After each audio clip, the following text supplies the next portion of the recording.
Trending stock आज जो सबसे ज़्यादा ट्रेंड कर रहा है वो है डिक्सन टेक्नोलॉजीज। फिलहाल के लिए 16,563 पर ट्रेड कर रहा है। इंट्राडे में ये जो शेयर था इसने लगभग 3% का हाई बनाया। रेवेन्यू इसका जो है 95% इन्होंने रिजल्ट में बताया बढ़ा है। क्वार्टर नेट प्रॉफिट जो है वो अब 280 करोड़ हो गया है। रिजल्ट इनके अच्छे रहे जिसकी वजह से इसको एक अच्छा मूवमेंट देखने को मिला। मैं ये नहीं कहूँगी क्योंकि सभी को पता है कि ये शेयर अच्छा है। आपको अगर if you have this much of capacity एक टिकट के लिए, हैवी टिकट है तो खरीद सकते हैं, लेकिन मैं जानना चाहती हूँ कि इसका अगला टारगेट क्या होगा। हमारा internal target madam around 20,500 to 21,000 है, which is an investment target. So it is likely that it can come within 1 year or so. और इस टारगेट के लिए हमें कितना इंतजार करना पड़ेगा सर? एक साल से ज्यादा या एक साल। डिक्सन टेक्नोलॉजीज में अगर आप फ्रेश एंट्री लेते हैं अभी इस वक्त में तो 16,563 पर ये शेयर चल रहा है। आपको विद इन अ ईयर 20,500 से लेकर 21,000 तक के टारगेट्स देखने को मिल सकते हैं। आई अज्यूम कि आप बाई का ही ऑप्शन दे रहे हैं इसके लिए, क्योंकि स्टॉक मुझे बहुत सही लग रहा है फिलहाल। अच्छा सर, दूसरा एक शेयर है लोधा डेवलपर्स। लोधा डेवलपर्स का शेयर जो है वो 1339 पर फिलहाल ट्रेड कर रहा है। शेयर में 6.5% की गिरावट दिखी क्योंकि इनके नतीजे अच्छे नहीं लगे और नतीजे भी अच्छी नहीं रहे। उसके बाद में ब्लॉक डील की खबर आई जिसमें इन्होंने 1375 करोड़ रुपए की ये डील हुई है, जिसके बाद मार्केट ने जो था थोड़ा सा लो रिस्पॉन्स दिया और शेयर में गिरावट हुई। इस शेयर को लेकर के आपकी राय क्या होगी? मैडम हमारा view on लोडा developer is positive. हमको ऐसा लगता है कि रियल एस्टेट में अभी भी तेजी बनी रहेगी। प्लस जो अल्ट्रा एचएनआई और एचएनआई इन्वेस्टर्स है या जो फाइनल कंज्यूमर्स है, they will continue to buy good residential properties where Lodha is situated. Plus Lodha ने जो इस साल की जो गाइडेंस दी है, that is even above FY25 which was one of their best years. So अगर मेरा ऐसा मानना है कि ऐसी गिरावट का इन्वेस्टर को एक अपॉर्चुनिटी मिली है और उनको ऐसा शेयर एक्युमुलेट करना चाहिए। तो अगर लोधा डेवलपर्स में आई हुई जो गिरावट है उससे परेशान होने की ज़रूरत नहीं है। निवेशकों को इसे एक अपॉर्चुनिटी, एक मौके की तरह देखना चाहिए। अगर आप फ्रेश एंट्री लेना चाहें तब भी ले सकते हैं, और अगर आप इसमें इन्वेस्टर हैं तो आपको होल्ड रखना है क्योंकि कंपनी बढ़िया है। रियल एस्टेट में जो है तेज़ी के आसार नज़र आ रहे हैं, आगे भी तेज़ी है जो है चलती रहेगी। सर, ये तो हुई लोधा डेवलपर्स की बात। बजाज फाइनेंस के शेयर में बहुत ज़्यादा नहीं, मामूली सी गिरावट देखी गई। रीज़न इसका ये है कि जो इनके एमडी हैं अनूप साहा, उन्होंने इस्तीफ़ा दे दिया, जो मोटा मोटी बात सामने दिख रही है। इस शेयर पर फिलहाल के लिए ग्लोबल ब्रोकरेज जो फर्म है जेफरीज, उन्होंने टॉप NBFC पिक का इसका ऑप्शन बताया है। आपकी क्या राय होगी? वैसे हमने पहले ही बात करी तो आपने कहा है बैंकिंग स्टॉक्स को लेकर के आप काफ़ी बुलिश हैं, आपको लग रहा है कि वहाँ पर पैसा बनेगा, तो बजाज फाइनेंस को लेकर के क्या राय है? सर बजाज फाइनेंस को हमारा view is neutral to positive. This is the only NBFC bank or this is the only NBFC which has continuously seen growth rate of more than 15 to 20% year on year. It is like an HDFC bank. अगर आप HDFC bank का अगर past performance compare करते हो, which has always grown by 18 to 20% on a net profit basis year after year, Bajaj finance भी वही franchise में आएगा। It also continues to gain market share. Plus it continuously grows above 18 to 20%. और हमको ऐसा लगता है कि in the second half we will see a big beneficiary of all this interest rate cut in the NBFC space.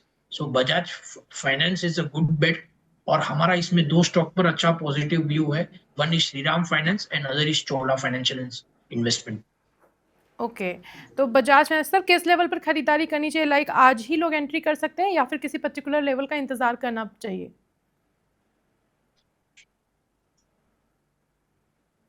अगर longer term investor है तो अभी भी एंट्री कर सकते हैं इसके अंदर, क्योंकि इसमें ग्रोथ रेट काफी अच्छा आएगा कंपेयर टू अदर NBFCs। तो अगर आप इसमें फ्रेश एंट्री लेना चाहते हैं तो आप ले सकते हैं, स्टॉक में दम है। भले आज गिरावट दिख रही है लेकिन ये टेम्परेरी है, न्यूज़ बेस पर गिरावट है और ऐसा नहीं कि कंपनी के फंडामेंटल्स में कोई प्रॉब्लम है। तो आप फ्रेश एंट्री ले सकते हैं, अगर आज चाहें तब भी ले सकते हैं। लॉन्ग टर्म इन्वेस्टर्स के लिए ये है। और दूसरा फिनेंस सेक्टर में नंदीश जी ने जो है श्रीराम फिनेंस और चोलामंडलम को भी अपनी अच्छी राय दी है कि अगर आप पैसा लगाना चाहते हैं तो उन स्टॉक्स को भी एक बार कंसिडर कर सकते हैं। सर, पेटीएम, हम रिजल्ट्स की बात कर रहे थे और पेटीएम ने इस तिमाही में बढ़िया वापसी की है। पेटीएम ने जो है अपना जब रिजल्ट दिया है तो उसमें उन्होंने बताया कि उनको शुद्ध मुनाफा जो है लगभग 122 करोड़ का हुआ है और रेवेन्यू में भी 28% की बढ़ोतरी हुई है। पिछले साल जो तरह के हालात थे जिससे कंपनी उबर के आई है, आपको क्या लगता है पेटीएम ने जो इस तरह के नतीजे पेश किए हैं, क्या आपको लग रहा है कि इन पर पैसा लगाना चाहिए, कंपनी के हालात सुधर गए हैं, या फिर ये सिर्फ इस चमक को देख करके भी दूरी बनाने की ज़रूरत है? पोस्ट रिजल्ट पेटीएम पर हमारा व्यू पॉजिटिव है। इसमें जितनी भी खराबी होनी थी वो हो चुकी है। प्लस उन्होंने first time on a net level they have reported profit. Plus उनका जो कंट्रीब्यूशन मार्जिन है which is sales minus their cost has come to almost 60% now, which is one of their best return ratios. So Paytm पर अगर आप invested है तो आपको इसमें बनाए रखना है, और अगर आपको फ्रेश एंट्री लेनी है तो आप ले सकते हो।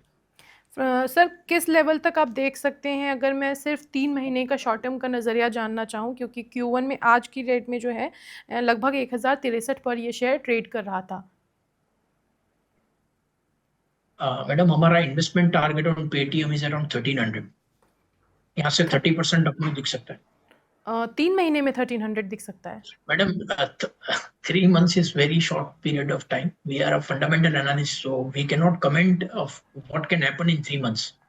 ओके, आप लॉन्ग टर्म की ही बात कर रहे हैं कि लॉन्ग एक, टर्म लॉन्ग टर्म की बात कर। हाँ, लॉन्ग टर्म में 3 महीने का नहीं, लेकिन हाँ लॉन्ग टर्म में पेटीएम में अगर पैसा लगाया जाता है तो 1300 का लेवल ये देख सकते हैं।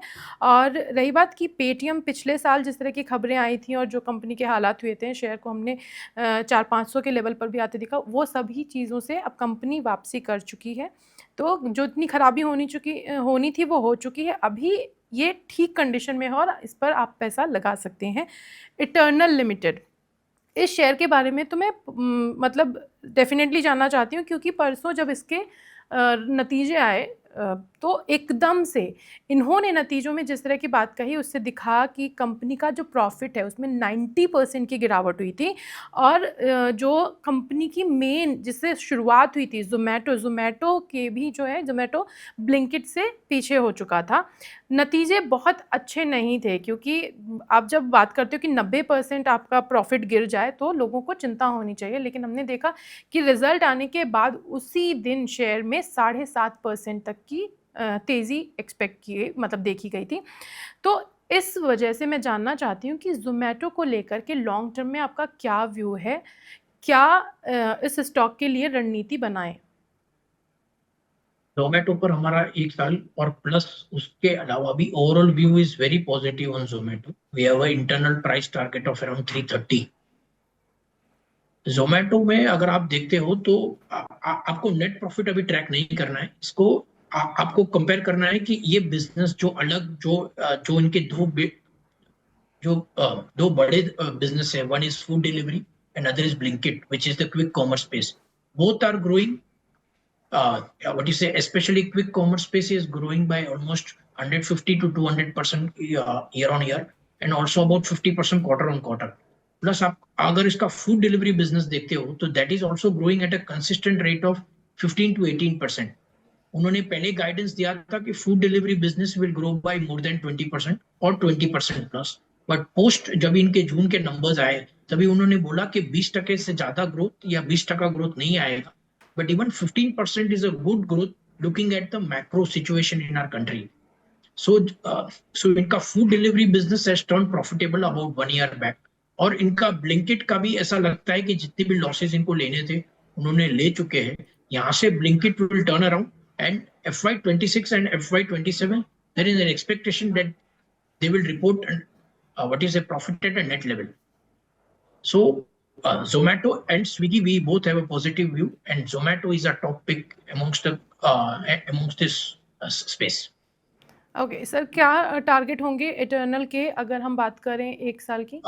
इटर्नल हमने रिसेंटली जो अभी उनके रिजल्ट आए थे तभी हमने हमारा टारगेट प्राइस रिवाइज किया था फ्रॉम 310 to 330. 1 साल में अगर आप इटर्नल पर दांव लगाते हैं, इटर्नल पर निवेशकों को काफ़ी भरोसा है और नंदीश जी को भी इस कंपनी में दम दिख रहा है। 330 का लेवल आपको दिख सकता है, जो कि इस नतीजे जो ये तिमाही के नतीजे इन्होंने दिए हैं उसके बाद में। तो अगर आप एंट्री लेना चाहते हैं तो एंट्री ले सकते हैं, और अगर आप इन्वेस्टर हैं तो होल्ड करने की सलाह है, क्योंकि कंपनी काफ़ी अच्छी है।